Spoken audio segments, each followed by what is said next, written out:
Vous parlez de centenaire, alors que depuis 2 jours, nous ne faisons que ça. Et c'est vrai. Je ne peux que saluer d'abord cette magnifique journée du centenaire que nous avons vécue hier. Mon ami Jean-Claude, nous te devons beaucoup. Nous te devons une magnifique journée de lyonisme que nous avons vécue il y a 24 heures.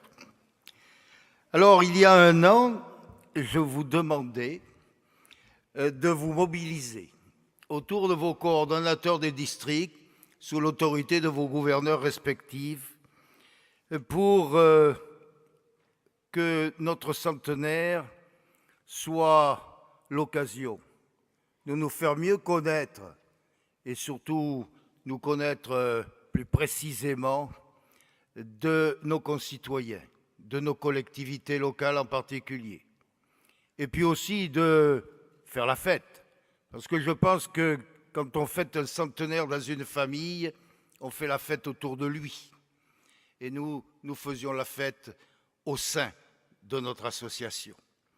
Alors, nous nous sommes réunis, les coordonnateurs de district, et avant-hier, et nous avons fait le point sur cette année, cette 3e année de la célébration du centenaire, puisque notre siège international avait déclaré que ce centenaire devait être fêté sur une période de 4 ans. Chacun nous a fait part de ce qui s'était fait dans son district. Et je peux vous dire que, en leur nom et au mien, je dois vous féliciter et vous applaudir très fort. Parce que, comme disent les jeunes, vous avez fait fort. C'est vrai que les actions se sont multipliées dans les districts. C'est vrai que chaque district a sa personnalité. Chaque district a ses œuvres spécifiques. Chaque district a son esprit Lyon, qui est un peu différent de l'un à l'autre. Mais il y avait d'abord les actions nationales. Et vous savez que ces actions nationales ont été incontestablement, je n'ai pas peur de le dire, je suis peut-être un peu ambitieux, un peu prétentieux, ont été un succès. C'est à vous que nous le devons. On avait lancé en effet plusieurs actions nationales. C'est ainsi que Leader Diabète a ouvert 150 centres de dépistage. Il m'avait promis 100 postes de dépistage, ils en ont ouvert 150. Les boîtes à livres, cette idée que nous ont apportée nos amis normands et que chacun a pu adopter grâce au soutien de la Fondation en particulier. C'est plus de 400 boîtes à livres qui ont été installées, 400 boîtes à livres qui ont été accueillies très favorablement et par les pouvoirs publics locaux et par la population. Et puis, cette belle image que nous avait donnée l'année dernière, il y a plus d'1 an, le défi 77. Nous avions souhaité que dans chacun des districts, il y ait un défi, quel que soit le numéro.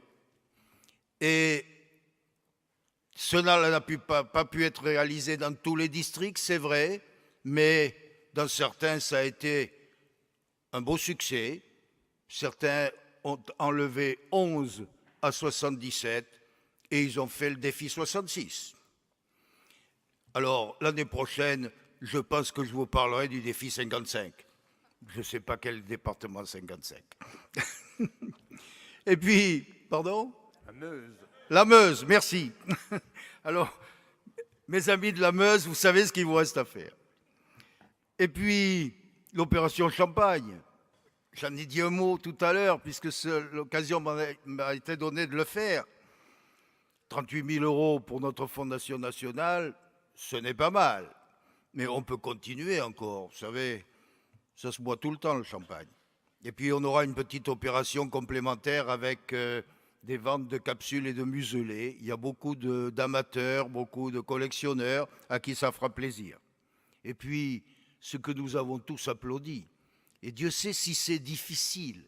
J'avais réussi à le faire, enfin, mon équipe avait réussi à le faire pour l'association des donneurs de voix il y a quelques 10 ou 15 ans. Avoir un timbre à valeur faciale, c'est-à-dire un timbre qui célèbre notre centenaire et que n'importe qui va pouvoir coller sur son courrier pour envoyer une lettre à qui que ce soit. Je crois que ça, c'est une image aussi que nous devons souligner. Merci à ces initiateurs, merci Daniel, à ceux qui ont su le réaliser et qui l'ont parfaitement réussi.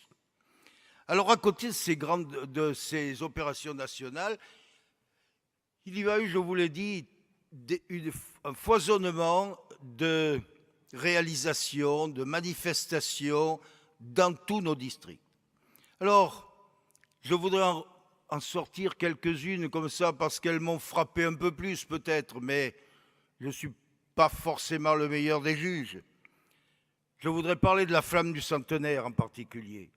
Cette idée de nos amis du centre-sud qui ont eu l'idée de faire partir une flamme du centenaire du sommet du Puy-de-Dôme, ma montagne sacrée à moi, et qui, à travers toutes les manifestations de district, plus de 50 manifestations, s'est promenée dans l'ensemble de leur district et va se retrouver au sommet du Mont-Blanc, sur le toit de l'Europe, qui, je crois que la date est fixée au 8 juin, si je ne me trompe pas, et si le temps le permet, bien entendu, mais surtout pour retrouver là-haut la flamme qui apporteront nos amis italiens et la flamme qui apporteront nos amis suisses.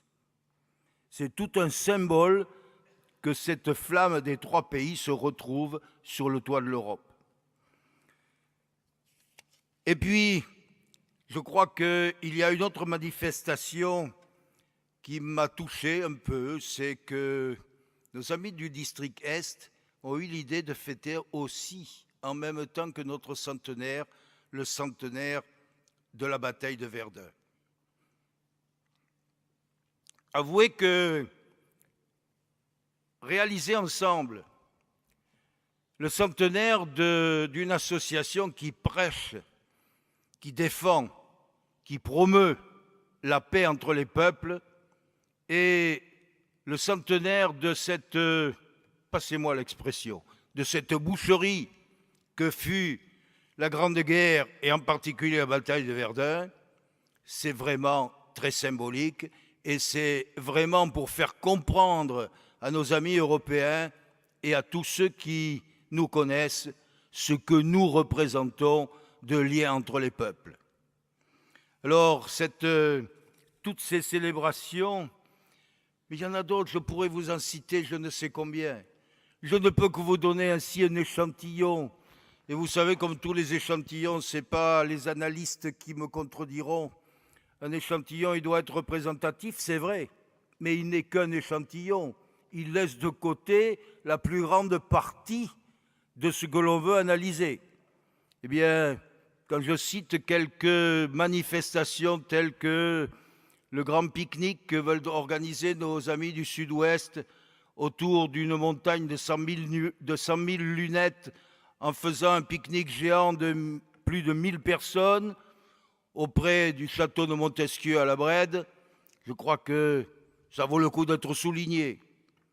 Je veux penser aussi à nos amis de Côte d'Azur-Corse qui ont eu comme fil rouge d'aider les malades et surtout les familles de malades d'Alzheimer. Toutes leurs manifestations, ils les ont centrées là-dessus. Et puis, je crois qu'on ne peut pas compter le nombre d'arbres du centenaire qui ont été plantés. Ces arbres du centenaire qui, portant la plaque de notre association, vont dire à des générations futures, des générations, je dis bien, parce que quand vous plantez un olivier ou un chêne, vous savez que dans 100 ans, on pourra le retrouver là où nous l'avons planté. Alors, je crois que toutes ces manifestations, je parle aussi des des concerts prestigieux à la suite de celui de Pleyel, ou de ceux de Pleyel, pardon. Je pense à toutes les soirées festives que vous avez organisées, que vous organisez encore. Voilà, mes amis, ce que je voulais vous dire. Vous dire que vous avez réussi le pari que nous nous étions donné, que notre centenaire soit quelque chose de marquant dans notre association et dans notre pays, auprès de nos communautés. Il me reste maintenant à vous dire que le centenaire n'est pas fini. Nous nous retrouverons l'année prochaine. Et je pense que l'année prochaine, j'aurai l'occasion de vous dire encore une dernière fois merci et bravo. Mais en tout cas, c'est vous qui avez réussi notre centenaire, c'est vous qui continuerez à le réussir. Merci.